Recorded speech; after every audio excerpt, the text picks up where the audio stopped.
ఎలాంటి విషపూరితమైన వ్యక్తుల మధ్యలో బ్రతుకుతున్నామో నేను 10వ తరగతి చదివే రోజుల్లో నా జీవితంలో జరిగిన సన్నివేశం చెప్తాను.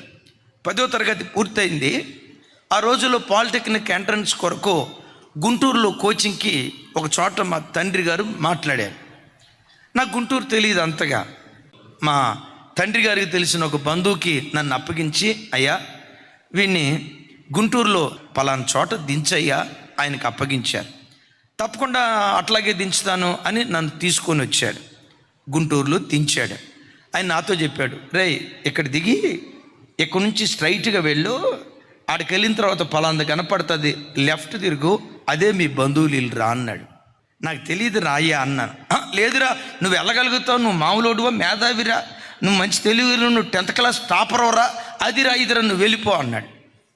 నేను వెళ్తా ఉన్నా. ఆ వీధిలోకి అటు వెళ్ళానో లేదో నాకు తర్వాత తెలిసింది, అవి వేశ్య గృహాలు. కొంతమంది తల్లులు పూలు పెట్టుకొని బయటకు వస్తా, అబ్బాయి రాబాయ్, అబ్బాయి మా, నాకేం అర్థం కాల. ప్రభు ఎదుట చెప్తున్నాను. ఓ తల్లి వచ్చి అబ్బాయి రాబాయ్ అంది. నువ్వెవరు అమ్మా అన్నా. మొత్తానికి మా బంధువులు ఇంటికి వెళ్ళానండి. నన్ను పట్టుకొని అన్నాడు, రేయ్ ఎటుకుండా వచ్చావురా అన్నా. ఇటుకుండా వచ్చానన్నా.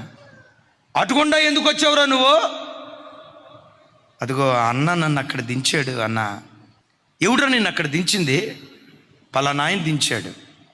వాడు మోసగాడ్రా, మంచిగా ఉన్నట్లుగానే ఉండి వెనక గోతులు తవ్వుతాడురా. ఓ 10 రోజుల తర్వాత మా ఊరు వెళ్ళా. ఆయనే ఎదురుపడ్డాడు. నన్ను చూసి అంటాడు, యారా ఆ దారి గుండా మంచిగానే వెళ్ళావా? వంకరగా మాట్లాడుతున్నాడు. ఒరే ఒరే ఒరే టక్కరి నక్క. బిడ్డలారా వినండి, మంచిగా మాట్లాడినట్లుగానే ఉంటారు. ఎవడు శత్రువో ఎవడు మిత్రువో అర్థం కాని గందరగోళపు స్థితిలో ఈరోజు సమాజం చిక్కుకుంది. ఎదురు కనపడ్డప్పుడు అక్కా అంటాడు, సాగదీస్తే అమలాపురం దాకపోద్ది.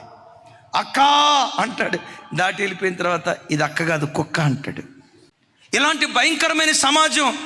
ఎవరు నీవారో ఎవరు పొరుగువారో, ఎవడు మేలు చేసేవాడో ఎవడు కీలు చేసేవాడో అర్థం కాని గందరగోళ పరిస్థితి. అందుకని నువ్వేం చేయాలో తెలుసా? దావీదు ఏది చేశాడో అది మనం చేయుదుంగాక. దావీదు ఏం చేశాడు?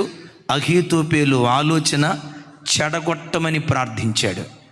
అలాంటి చెడ్డ ఆలోచనలు యేసు నామములో నీ కుటుంబంలో పని చేయకుండా దేవుడు నేలమట్టం చేయునుగాక.